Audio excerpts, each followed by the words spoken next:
Ini yang kami percaya. Kami hidup oleh karena firman, bukan karena perkataan yang negatif, bukan karena tekanan publik. Kami percaya kuasa-Mu yang bekerja dari dulu, sekarang, sampai selama-lamanya. Terima kasih untuk pujian yang boleh kami naikkan. Tiba saatnya kami akan mendengarkan firman-Mu, urapan baru meliputi kami semua di tempat ini. Berikan kami pemahaman dengan bahasa yang sederhana, sehingga kami bukan hanya mendengar, tapi menjadi pelaku firman-Mu. Roh Kudus menuntun dari awal, pertengahan, sampai pada akhirnya. Kalau Roh Kudus berdaulat, kami percaya tidak ada kuasa yang mengganggu kami. Kami tundukkan hati dan pikiran kami untuk setuju dengan firman Tuhan. Dalam nama Yesus yang siap terima kebenaran firman Tuhan, sama-sama katakan amin. Sebelum duduk. Halo. Apa kabar semuanya? Terima kasih Pak Gembala, saya boleh melayani Ibu Gembala. Nama saya Ibu Dewi. Saya punya suami Pak Abraham. Karena Abraham kami punya 5 orang anak, 3 putra dan 2 putri. Saya rasa cukup. Semua bawa tangan. Haleluya. Ikutin saya ya. Pegang mulutnya. Ucap firman. Dengar firman. Simpan firman. Tangkap jadi Tuhan. Bisa? Ayo. 3, 2, 1. Ucap firman. Dengar firman. Simpan firman. Tangkap jadi Tuhan. Peraturan yang kedua begini, jangan terpengaruh gerakan tangan saya, tapi dengarkan instruksi mulut saya. Kenapa kadang-kadang kita takut, kadang-kadang kita khawatir, yang kita dengar omongan orang yang negatif, yang kita lihat kondisi sekitar yang tidak menyenangkan. Harusnya kenyataan tunduk sama firman Tuhan. Yang salah menggantikan saya khotbah. Terima kasih Pak Bobi, saya sampai lupa menyapa. Oke, awas salah ya, oma-oma. 3, 2, 1. Ucap firman. Dengar. Dengar di mana? Ayo, ada yang salah loh. Dengar di telinga. Ada pengampunan Bu yang pertama. Awas salah ya. Gantikan khotbah, itu ancaman saya.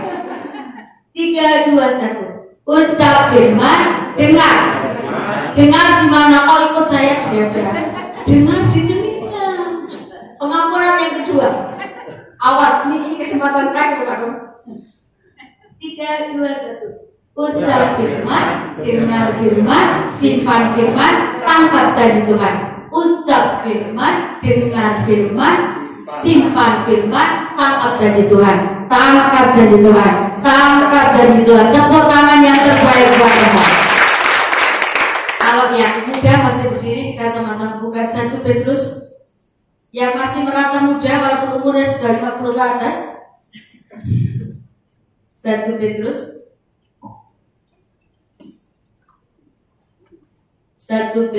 4 ayat 7 sampai 11. Yang sudah ketemu katakan amin. Yang masih mencari jujurlah aman. Multimedia bantu. Amin atau aman? Amin. Kita baca bergantian. Wanita ayat genap, pria ayat ganjil. Ayat terakhir kita baca bersama-sama. Judulnya apa saudara? Hidup orang Kristen pria. Segala sesuatu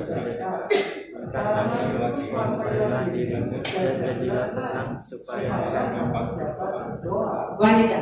Tetapi yang terutama kasihlah sungguh-sungguh seorang akan yang lain, sebab kasih menutupi banyak sekali dosa.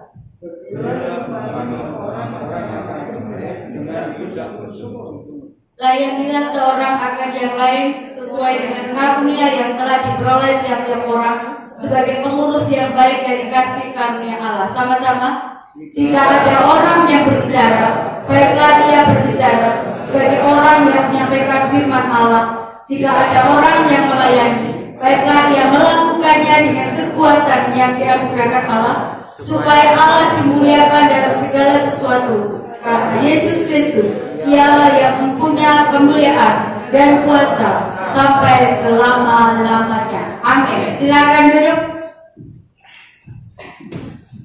Judul firman Tuhan hari ini adalah kesempatan. Apa judulnya saudara? Kesempatan. Saya mau tanya, yang pernah mendengar kata kesempatan, angkat tangan. Yang pernah mendengar? Kalau yang nggak pernah mendengar, jangan angkat tangan. Oke, Bapak yang baju merah. Kesempatan itu apa Pak? Ya. Kesempatan itu peluang. Ya. Oke, cukup. Peluang. Oke, sayap kanan sudah diwakili aman. Sayap kiri, sayap tengah. Kesempatan ya dari angkat tangan. Selain peluang. Oke, tadi di sebelah sini saya lihat tadi. Baju batik, kesempatan selain peluang. Masih ada waktu. Waktu, ada waktu. Oke. Ada lagi? Waktu, peluang. Ada lagi? Oke, Bapak Gembala bisa menambahkan selain waktu, selain peluang? Siapa yang pernah nonton bola? Katakan, yang pernah nonton bola? Oke. Kemarin Piala Eropa ya. Saya Piala Eropa yang lalu itu saya jago Maroko. Semua bilang ini nggak mungkin Bu Dewi. Kroasia sama Maroko. Kroasia menang berkali-kali. Maroko itu jarang menang. Tapi mujizat terjadi di detik terakhir Maroko menang. Itu yang namanya chance. Ya sih jangan kesempatan itu peluang. Kesempatan itu chance. Kesempatan bahasa aslinya adalah koros. Sama-sama ikutin saya. Koros. Koros itu bicara tentang momentum, bicara tentang waktu. Petrus adalah seseorang yang mendapatkan second opportunity atau kesempatan yang kedua. Kesempatan yang pertama, Petrus dipanggil dari penjara ikan menjadi penjara manusia. Tetapi ketika Yesus mati, Petrus kecewa. Dan bahayanya orang kecewa itu Pak Bala. Jadi provokator. Ikut Tuhan percuma, atau akhirnya Tuhan mati. Ikut Tuhan percuma, ternyata begini gak sesuai dengan harapan. Betul tidak? Orang yang kecewa itu bahaya. Kata-katanya pahit. Betul tidak, saudara? Hati-hati kalau ada kekecewaan itu. Apa yang keluar dari mulutnya itu dari hatinya. Setuju dengan saya? Tapi yang luar biasa begini, kasih Tuhan adalah kasih yang memulihkan. Kalau sudah baca Yohanes 21 ayat 15 sampai 16. Secara khusus Tuhan panggil Petrus sampai Tuhan tanya untuk pemberian hubungan. Apakah engkau mengasihi? Harusnya kasih Tuhan, kasih surga itu menolong kita untuk berikan kesempatan kepada orang-orang lain supaya bertobat. Yang setuju dengan amin. 10 tahun terakhir di Pak Gembala, lagu ini terkenal sekali. Diciptakan oleh almarhum Pendeta Wilhelmus. Kata-katanya gini: hidup ini adalah kesempatan. Hidup ini untuk melayani Tuhan. Amin. Ternyata begini Bapak Ibu, ada 3 tipe orang. Orang yang pertama adalah orang yang melewatkan kesempatan. Orang yang menyia-nyiakan kesempatan. Tipe yang kedua adalah orang yang menggunakan kesempatan. Tapi tipe yang ketiga ini dicari kerajaan Allah. Orang-orang yang bisa menciptakan kesempatan di tengah-tengah kesempitan. Yang setuju katakan amin. Saya seorang penginjil di Gembala. Saya suka pelayanan di luar Jawa. Sebelum Covid 2018 saya pelayanan ke daerah Sumba. Sudah diumumkan KKR, bicaranya Berita Dewi Abraham dari Jakarta gitu. Saya naik mobil terbuka, tapi saya di depan sama supirnya sama ibu gembalanya, di belakang itu jemaat. 500 meter dari gereja yang saya mau KKR, saya lihat orang itu kumpul. Mereka lagi main judi, main kartu.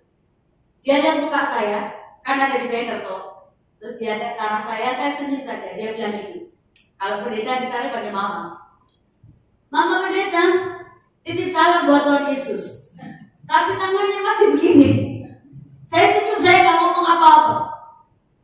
Kendaraan merangsek 100 meter dari gereja. Saya lihat kumpulan anak muda dan beberapa bapak. Mereka pegang toa, minuman keras. Dia lihat saya senyum ke arah mereka, saya melambai. Mereka bilang gini, Mama pendeta, jangan lupa, saudara lupa berdoa buat kami. Saya bilang, Tuhan, kamu yang berdosa, saya suruh berdoa, betul tidak? Saya hanya senyum. Ini orang-orang yang melewatkan kesempatan. Kalau dulu ibadah memang harus online, gereja kami online tuh habis tahun Pak Gembala, buka tutup ketika naik, tutup lagi, buka lagi begitu kan. Ketika online mereka bilang, bosan ya Dewi kalau online udah kayak langsung begini, beda, memang jujur beda gitu. Tapi begitu ibadah sudah dibuka, terlalu asik dengan online. Saya tanya, kenapa nggak ke gereja? Kita udah dibuka. Aduh, kayaknya enak online deh Dewi. Sampai kita ibadah makan kacang, pakai daster saja bisa loh saudara. Ini orang yang melewatkan kesempatan. Kalau gereja sudah dibuka dan saudara sehat, datanglah beribadah. Yang setuju katakan amin. Jangan pernah menunda. Kalau nggak datang, saya punya adik rohani, saya pastor, saya termasuk gembala yud. Anak-anak didik saya itu dibagi 2 periode gitu. 3 periode, umur 13 sampai 16 itu namanya 3. 16 sampai 20 arti. 20 tahun ke atas itu usia kuliah, usia bekerja. Saya kalau adik rohani saya nggak datang. Pertama mungkin saya bukan. Nggak datang, kedua saya datang. Kalau sampai 3 kali berturut-turut udah datang, saya langsung datang ke rumahnya. Kenapa nggak datang? Saudara itu. Aduh tante, enakan online tante, santai tante, nggak terjebak macet, sorry kolektor, pokoknya aman katanya begitu. Saya bilang begini loh, dengarkan baik-baik. Yang namanya kematian tidak harus keluar dulu. Yang saya katakan, yang namanya kematian tidak harus sakit dulu. Tuhan panggil itu kedaluan Tuhan. Saya khotbah di depan saudara, saya nggak tahu usia saya sampai kapan, betul tidak? Jangan yang muda jangan merasa aman Bu Dewi, aku jisuwe, jangan kira, betul tidak? Dan yang tua jangan menyerah, kayaknya menghitung hari menuju kematian, jangan salah. Namanya kematian itu kedaluan Tuhan. Yang penting selama ada kesempatan, gunakan dengan baik. Amin. Arisan keluarga bisa, ibadah nggak kan? Halo. Resepsi keluarga bisa, tapi ibadah tidak bisa. Ini salah dari Tuhan. Melewatkan kesempatan. Tipe orang itu ada orang-orang yang bisa menggunakan kesempatan. Yang sesudah kata kami, saatnya ibadah. WA teman-teman. Jangan lupa loh, minggu besok ada ibadah. Pembicaranya siapa? Pak Gembala. Oh, nggak apa-apa tetap datang. Perjamuan Kudus. Ada pembicara siapa? Oh, dari Jakarta. Siapapun yang berdiri di mimbar ini, urapan Roh Kudus, urapan yang sama. Yang di Jakarta, di Surabaya, hormati otoritas firman Tuhan. Yang saya juga katakan, bilang tadi, jangan suka menunda dan alasan, ya. Amin. Jangan suka menunda dan alasan. Gak ke gereja kalau sakit itu benar, karena kita nggak mau mempengaruhi yang lain ikut-ikutan sakit berjamaah, betul apa kembali?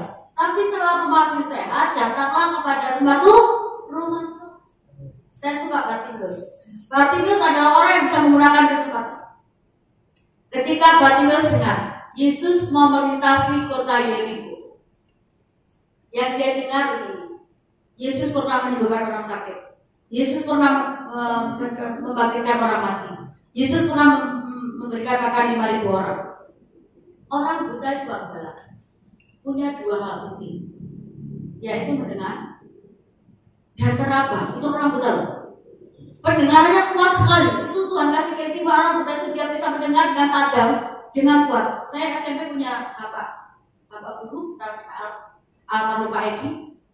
Kalau kami mengucapkan selamat pagi, dia bisa tahu ini suara Mbak Dewi, ini Putri, ini suara Gagan, ini suara Hendy, ini suara Putri. Karena mendengar. Orang buta punya kepekaan dalam mendengar. Yang kedua dalam hal meraba. Makanya ada huruf braille. Betul tidak? Saya ini punya teman-teman Pak Gembala saya di Jakarta kan. Kalau saya sekarang radio saya sebagai pendeta gaul. Satu saat teman-teman saya pendeta gaul itu bilang begini, Dev, hari Senin berpendeta sedunia. Terus apa ya? Pijit, enggak, aku ada acara ke salon. Terus saya tanya, pijitnya di mana? Orang buta tapi enak pijitnya, katanya begitu. Oke, teman saya pendeta itu tiga-tiganya pergi ke sana. Setelah dipijit, teman saya yang pertama kasih uang 100.000. Tukang pijitnya begini, gresek-gresek. Dia ada. Lancar dia di sampean. Oh, terima kasih Bu.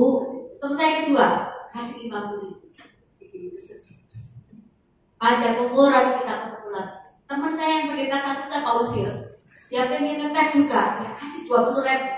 Pas kasih 20.000, orang buta jadi bersek-bersek. Sampai itu jadi orang kok ciklite kata gitu. Ternyata begini, orang buta itu bisa peka loh soal uang. Ibu-ibu itu udah usah buta. Mereka aja tahu mana cepat mana gocap, betul nggak sih? Kita kembali. Ketika seorang Bartimeus Yesus sembuhkan orang, aku juga mau disembuhkan. Dia nggak sia-siakan kesempatan. Dia gunakan kesempatan itu datang kepada Tuhan dan disembuhkan dan dipulihkan. Amin. Tipe orang yang ketiga, ini yang dicari kerajaan Allah, adalah orang-orang yang bisa menciptakan kesempatan di tengah-tengah kesempitan. Yusuf, anak muda yang luar biasa.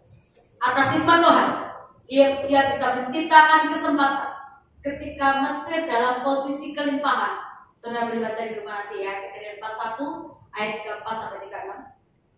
Atas hikmat Tuhan, Yusuf perintahkan 1/5 dari seluruh hasil gandum di Mesir dikumpulkan.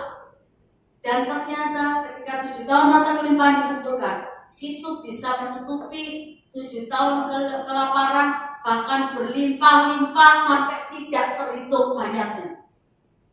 Dengarkan baik-baik. COVID bukan halangan untuk kita tidak bisa berbuat apa-apa. Yang setuju katakan amin. Saya masuk perkantas, saya banyak waktu di beberapa kampus. Setiap kali selesai ibadah, saya makan bersama. Ayo Teh Dewi, karena apa saya sini bisa jawab. Ayo Teh Dewi kita makan. Sambil ngobrol saya tanya, kamu jadi apa? Dokter. Jadi apa? Insinyur. Jadi apa? Guru.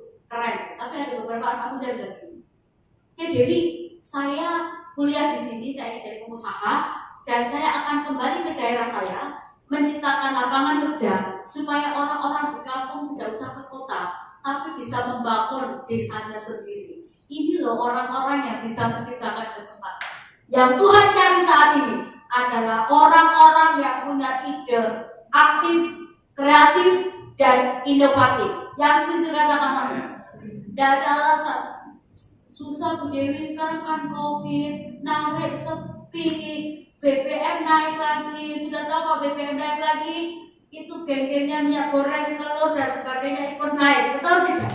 Tapi diberikan baik-baik. Orang yang bisa menciptakan kesempatan itu selalu menangkap peluang yang ada. Yang setuju katakan amin. Saya punya teman baik, suaminya tiba-tiba karena usahanya gak mampu lagi, bangkrut, gak mampu bayar utang. Dia banyak berdoa, Tuhan kasih hikmat. Dia punya tanah, sedang tanah di sebelah rumahnya. Tuhan bilang gini, kamu sudah tenang. Tuhan, selama ini aku jadi istri, cuma terima gaji setiap bulan. Aku bukan petani, aku tidak punya kapasitas untuk bercocok tanam. Tapi aku butuh sekali. Ibu ini mengelola segala tanah, dia tanam sayur, ayam, kangkung, tomat organik, semua yang organik. Pertama dia tawarkan ke Tokopedia, bayarnya 1 minggu, cuma laku 1 ikan. Mentesok, tapi yang luar biasa begini Bu Gembala. Ketika the power of mama bergerak, saudara tahu, itu Pak RT di WA, teman senamnya di WA, teman-teman gereja di WA, termasuk gembalanya. Wanita itu ada promosi, itu ngedak-ngedakin. Pak Trisno, ini tomatnya bagus Pak Trisno, tanpa pestisida. Kalau Pak Trisno itu minum jus tomat saya, pasti awet muda, senyumnya tambah manis. Oh, promosi saudara, sampai gembalanya gak enak hati atau suka, ikut beli. Saudara tahu, karena orang yang kreatif dan aktif, 1 minggu hari ini hasil bayam, hasil kangkungnya, tomatnya itu bayarnya 1 minggu lalu 300 sampai 500 ikan. Tepuk tangan untuk orang-orang yang kreatif. Amin. Bilang kanan kiri, jangan menyerah karena keadaan, masih ada Tuhan. Amin. Jangan pernah menyerah, masih ada Tuhan. Kita akan kembali sebagai orang percaya. Kesempatan apa yang harusnya ada dalam hidup kita? Ayat 7 tadi.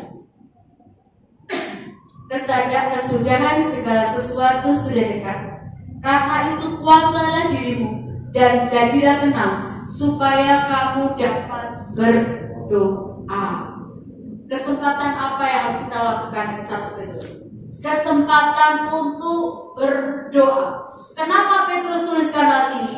Kalau sudah baca Lukas 22 ayat 43 sampai 46. Ketika Yesus suruh trio kuek-kuek, Petrus, Yakobus, dan Yohanes, kamu di sini ya, kamu berdoa 1 jam saja. Yesus pergi seperlempat batu. Ketika Yesus kembali, apa yang terjadi?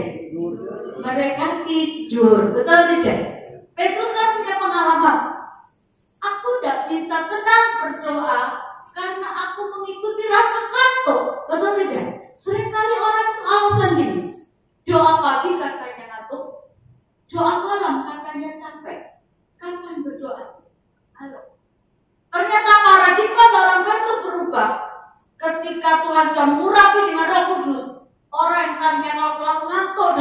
berdoa, menjadi orang yang suka berdoa, terus berdoa dan tetap berdoa. Ya, sesuai kata kami. Jangan bilang begini, Bu Dewi, aku kalau doa nggak kuat, Bu Dewi. Aku sukanya baca firman Tuhan. Ada yang bilang, aku suka baca firman Tuhan, tapi kalau doa ngantuk. Doa dan baca firman itu seperti uang. Kalau kita hanya pakai sebelahnya, tidak pakai sebelahnya, itu tidak sah, betul tidak? Doa dan firman harus berjalan bersama-sama. Kalau saudara doa, tidak suka baca firman Tuhan, hasilnya ngeroh, dibikin Tuhan bicara, betul nggak Pak? Tapi kalau ada suka berdoa, ada tidak suka berdoa, ada suka baca firman Tuhan, Anda menjadi pengkritik zaman now yang hanya pintar firman di luar kepala, lebih gampang menghakimi orang. Tapi kalau saudara berdoa dan baca firman, dua-duanya saling sejalan, ada yang namanya keseimbangan. Amin. Amin. Jadi ketika Petrus tuangkan ini pengalaman hidupnya. Kuasai hatimu dan jadilah tenang supaya kamu bisa berdoa. Karena begini, yang paling berat, doa itu peperangan di pikiran. Setuju dengan saya? Sementara kita doakan orang. Kompor tadi sudah mati belum? Betul. Kadang-kadang kita di gereja lagi doa. Perasaannya yang buru-buru sama telat itu karena tadi sudah mati atau belum. Pikiran itu kebaran mana-mana, betul tidak? Belajar tampilkan pikiran kita ketika kita menyembah, ketika kita berdoa, sadari kita sedang berhadapan dengan Tuhan di atas Tuhan, Raja di atas Raja. Minta Roh Kudus memberikan kita fokus yang benar, supaya kita bisa merasakan kuasa, merasakan hadirat Tuhan atas kita. Karena doa itu bukan laporan, tapi doa itu bicara tentang keintiman. Doa itu bicara tentang hubungan. Doa itu bicara tentang kedekatan. Yang setuju katakan amin. Mazmur 25 ayat 14 kata begini. Orang yang dekat dengan Tuhan, perjanjiannya diberitahukan kepada mereka. Jadi kalau kita dekat sama Tuhan, kita intim dengan Tuhan, kita ngerti hatinya Tuhan, kita ngerti maunya Tuhan, kita mengerti yang namanya kehendak Tuhan. Jadi hidup kita gak akan ngawur. Percaya begini, orang yang suka berdoa, suka menyembah, dia tahu apa yang Tuhan mau. Ya, sudah katakan amin. Amin. Saya suka pribadi seorang Daniel. Daniel itu anak muda. Di tengah kesibukannya, kalau sudah baca Daniel 11, setiap petang dia naik ke lantai atas. Dia berdoa, dia memuji Tuhan, menyembah Tuhan, seperti yang biasa dilakukannya. Harusnya kita sebagai orang percaya mengedepankan yang rohani, mengutamakan yang ilahi dibandingkan dengan hal-hal yang lain. Yang sudah katakan amin. Daniel sibuk tetap mengutamakan Tuhan. Maafkan saya, anak zaman now, pagi-pagi buka mata, buka handphone, pasang status, ganti profil, belum menyapa Tuhan, tapi menyapa HP-nya. Betul atau benar? Mulai terjadi yang namanya pergeseran. Betul nggak Bu Kepala? Saya sekarang akhirnya belajar menertibkan diri saya sendiri. Pagi-pagi saya nggak mau buka HP. Pokoknya saya menuntut apa Tuhan, saya baca firman Tuhan dulu, saya doa, saya melayani orang-orang yang konseling, baru saya buka. Soalnya begini, kalau kita buka handphone, gatal tangan ke Instagram, ke Facebook, doa 15 menit ngantuk. Tapi lihat Twitter, Facebook dan geng-gengnya 2 jam melotot, betul tidak saudara? Hari ini belajar disiplin rohani kita untuk banyak waktu buat Tuhan. Saya bicara loh ya, keadaan sekarang gak akan semakin baik. Tapi orang yang dekat dengan Tuhan akan tetap merasakan yang namanya baik. Amin. Yang kedua, kesempatan apa yang saya dalam kita? Kasihilah sungguh-sungguh seorang akan yang lain, sebab kasih menutupi banyak sekali dosa. Ikon orang Buddha, kebaikan. Betul? Ikon orang Kristen, kasih. Kadang-kadang orang berpikir gini, kalau orang baik sama aku bisa baik sama dia. Itu wajar. Baik dibalas baik, wajar. Jahat dibalas jahat, normal. Tapi jahat dibalas kebaikan, itu yang namanya pemenang. Yang sudah katakan amin. Amin. Pernah nggak saudara dengar ini? Bu Dewi kok dia baik sama aku bisa lebih baik sama dia. Tapi kok dia jahat sama aku bisa lebih sadis. Pernah dengar? Itu yang namanya hukum dunia loh saudara. Baik dibalas jahat, yang jahat dibalas tambah jahat. Betul tidak? Saya diberkati kesaksian seorang Bunda Teresa, walaupun dia orang Katolik. Satu saat dia membawa seorang bapak umur 64 tahun. Dia sakit, didoakan karena ada parah kondisinya. Bunda Teresa bawa ke rumah sakit. Gak sadar beberapa hari ketiga dia sadar. Dia tanya, siapa yang membawa aku ke sini? Suster di rumah sakit bilang, Bunda yang bawa bapak ke sini. Nanti setelah lagi dia datang, pasti dia berdoa buat bapak.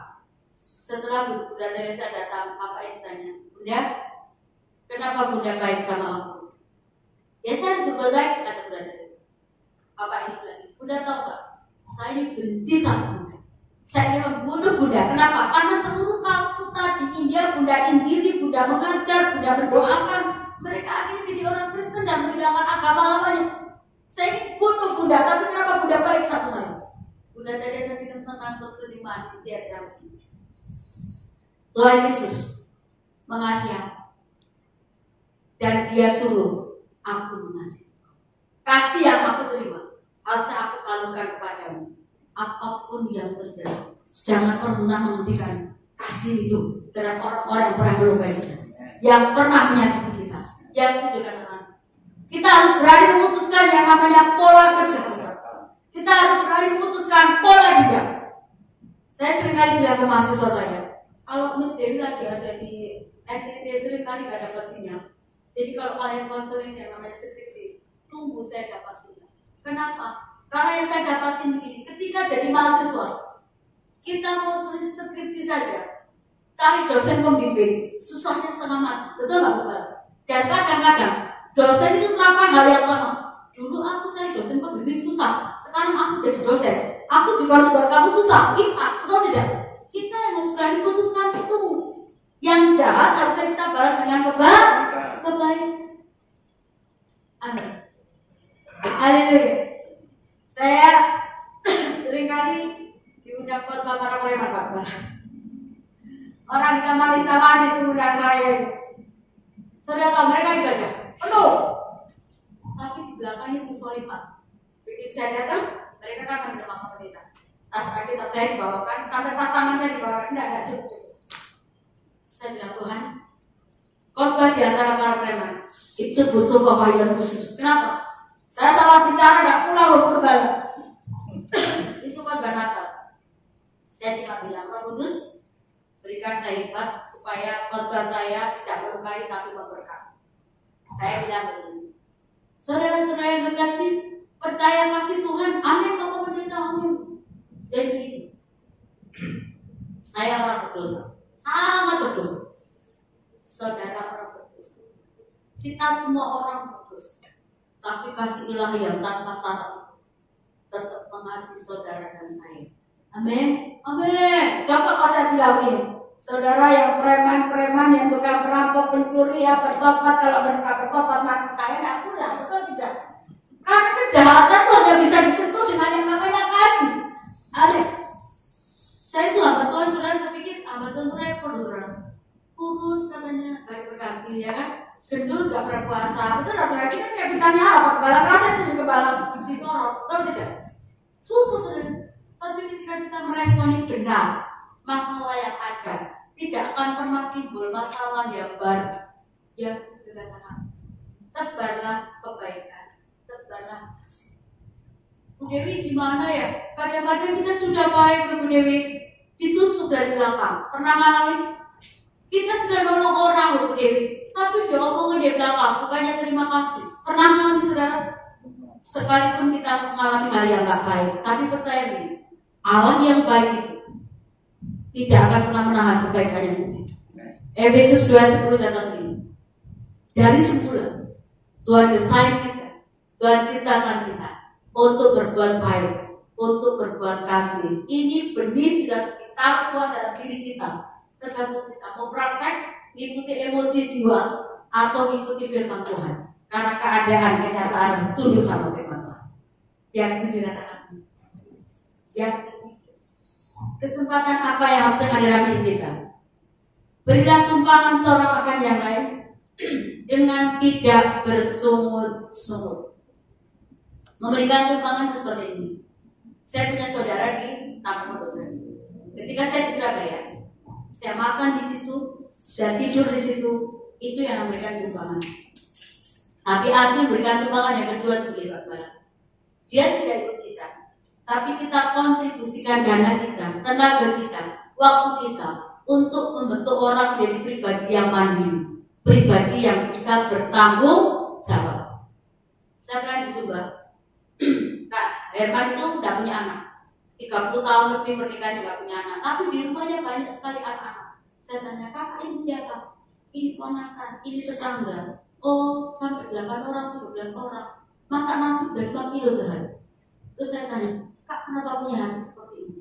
Dia bilang begini, Mama Pendeta, apa yang saya lakukan supaya mereka bisa kasih Tuhan ada dalam hidup saya. Jadi ada yang tidak ikut sama dia, tapi dia kuliahkan. Sekarang saya melihat anak-anak yang dikuliahkan dari SD sampai kuliah, ketika mereka bekerja, Natal mereka pulang, bawa sesuatu. Kak Herman dari, saya tuh nggak penting seperti ini, yang penting kalian berhasil. Saudara, yang Tuhan mau dalam hidup kita, membuat orang lain bisa mandiri. Kasih kailnya, kasih pancingnya, bukan kasih ikannya. Yang setuju katakan amin. Ternyata begini loh, apa yang kita tabur, kita tuai. Karena dia namanya lucu, camkan baik-baik. Apa yang kita tabur, kita akan tuai. Saya tinggal di Lipo Parawati Tangerang, dekat Purwanipo, tapi bukan dalam Purwanipo, dekat 10 menit. Setiap kali Pak Gembala sebelum COVID ada anak dari Nias, dari Bali, dari Medan ikut kami. Suami bilang ini, anak kami banyak, jadi kamu boleh ikut 3 bulan. Setelah kamu kerja harus keluar. Kita nampung orang lagi. Setelah kerja harus keluar.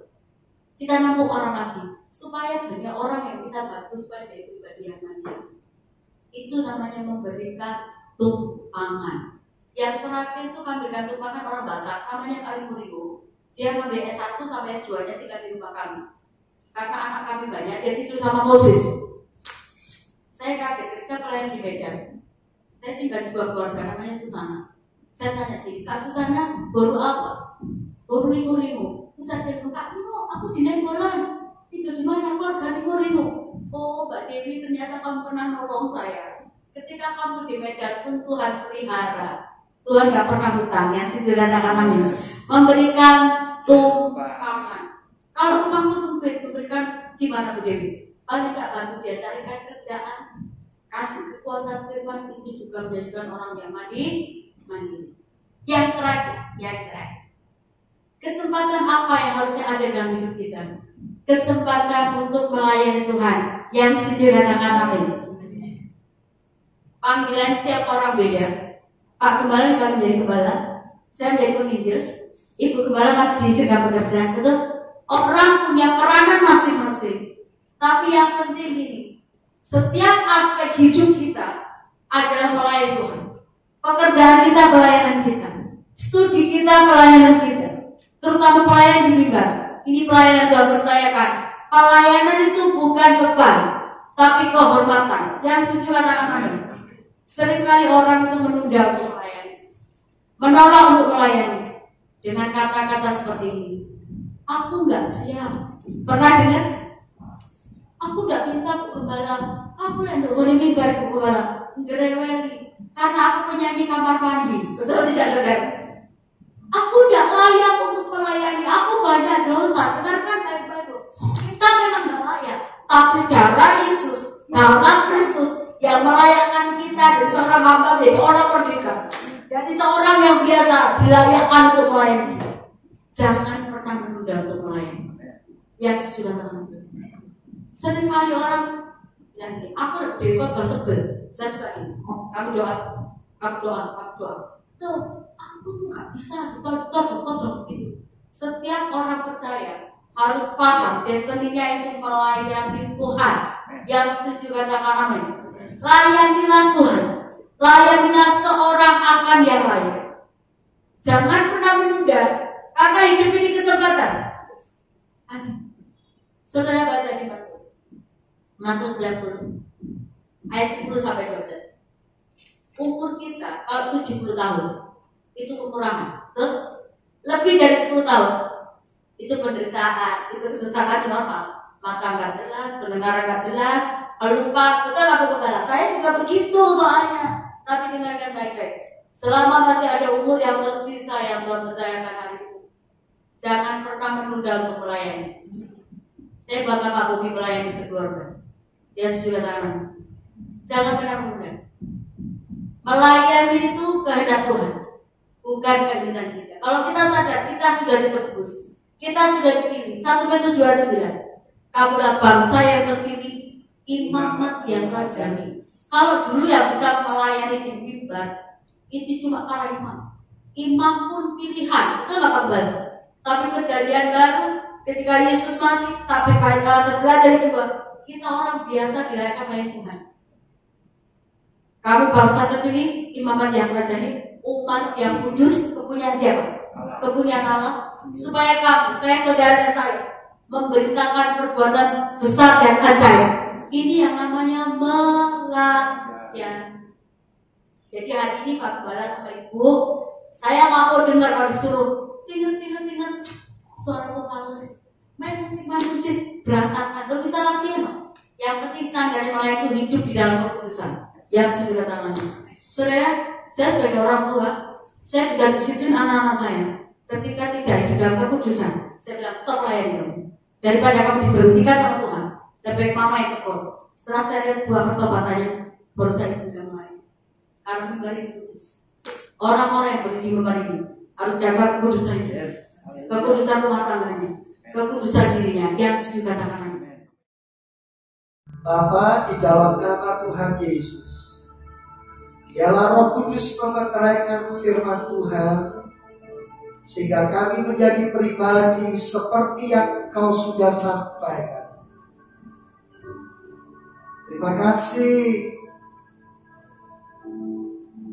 Tuhan sudah utus akan hamba-Mu, Ibu Dewi Abraham. Tuhan juga akan memberkati beliau, memperlengkapi beliau, mengurapi lebih lagi, dan biarlah kerinduan dan pengharapan beliau Tuhan menolong. Tuhan memberkati, Tuhan membukakan jalan. Berkati akan anak-anak-Mu ya Tuhan, sebelum kami pulang meninggalkan gereja ini, untuk bertemu kembali minggu yang akan datang. Setiap persembahan yang anak-anak-Mu berikan, Tuhan memperhitungkan semua sebagai kebenaran di hadapan Tuhan. Baik persepuluhan, baik persembahan kasih, baik persembahan ucapan syukur. Kami menyatukan hati memberkati semua penata layanan yang ada. Kami memberkati semua partner-partner pelayanan dimanapun beliau berada. Pekerjaan, pelayanan, kehidupan keluarga, rumah tangga diberkati oleh Tuhan. Kami menyatukan hati mendoakan saudara-saudara yang tidak bisa hadir, yang mungkin karena satu dan lain hal, dimanapun anak-anak-Mu berada saat ini. Biarlah Roh Kudus menjangkau mereka, menjamah mereka, memberkati mereka, dan biarlah firman Tuhan yang kami nikmati sebagai berkat, mereka juga akan bisa menikmatinya lewat ibadah online. Bapak, terima kasih. Kami menyatukan hati memberkati bangsa dan negara yang kami cintai, yaitu Indonesia. Memberkati Bapak Presiden dan Wakilnya, memberkati semua menteri-menteri, memberkati DPR, MPR, memberkati institusi Polri maupun TNI, dengan segala pergumulan, dengan segala permasalahan yang ada di dalam institusi ini. Biarlah tangan Tuhan menopang dan memberkati, membukakan jalan, dan memberikan kepada bapak-bapak petinggi untuk hikmat dari Tuhan dalam menyelesaikan segala sesuatu yang harus diselesaikan. Biarlah Indonesia penuh hujan keselamatan dan pertobatan. Kami memiliki para pemimpin yang hidup takut dan hormat akan Tuhan. Bapak, terima kasih. Kami juga berdoa untuk persatuan dan kesatuan gereja-gereja di Indonesia. kesatuan dan persatuan hamba-hamba Tuhan, supaya tidak saling menjatuhkan, tidak saling melemahkan dan menyakiti, tetapi saling mendukung, saling mendoakan, saling menunjang dan menopang Indonesia penuh kemuliaan Tuhan. Terima kasih Bapa. Kami percaya jemaat yang sakit sudah dipulihkan dan disembuhkan. Kami percaya anugerah dan kasih Tuhan melingkupi kami semuanya. Rumah tangga, hidup nikah, anak-anak yang masih belajar, yang masih sekolah, kuliah, semua diberkati. Kehidupan bekerja diberkati. Segala sesuatunya sudah diberkati. Dan kami mengucap syukur kepada Tuhan. Jemaat yang dikasihi Tuhan, angkatlah kedua belah tanganmu. Dan sekarang arahkan pandanganmu kepada sorga. Terimalah berkat dari Allah Bapa, ialah cinta kasih kemurahan Tuhan Yesus Kristus Sang Putra, dan penyertaan oleh Allah Roh Kudus akan melimpah dan mengalir dalam kehidupanmu, dalam rumah tanggamu, dalam hidup nikahmu, sekarang akan sampai selama-lamanya. Pulanglah dan bawalah berkatnya, dan jadilah engkau kuat dan menjadi berkat, hanya di dalam nama Tuhan Yesus Kristus. Puji Tuhan. Amin. Selamat hari Minggu. Tuhan Yesus memberkati.